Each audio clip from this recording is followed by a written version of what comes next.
সিনেমার পর্দার থালাপতি এবার তামিলনাড়ু রাজ্য প্রশাসনের শীর্ষ আসনে ১২০ আসনের সংখ্যাগরিষ্ঠতা নিয়ে চেন্নাইয়ের জওহরলাল নেহরু ইনডোর স্টেডিয়ামে মুখ্যমন্ত্রী হিসেবে শপথ নিলেন টিভিকে প্রধান বিজয়। ভারতীয় কংগ্রেসের প্রধান রাহুল গান্ধী সহ বিশিষ্টজনদের উপস্থিতিতে তাকে শপথ পাঠ করান রাজ্যের গভর্নর RN আর্লেকর।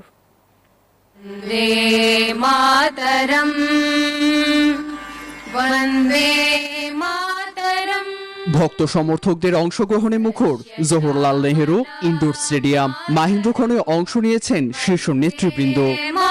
ওদের স্বপ্ন পূরণে পাশে থাকতে পেরে আমরা গর্বিত। সব জল্পনা কল্পনা ছাপিয়ে তামিলনাড়ু রাজ্যের মুখ্যমন্ত্রী হিসেবে শপথ নিলেন সি জোসেফ বিজয়। এরপরেই গভর্নর আর্লেকরের কাছে শপথ নেন টিভিকের আরও 9 আইন প্রণেতা। নবাগত রাজনৈতিক দলটির উত্থানে রাজ্য জুড়ে বইছে পরিবর্তনের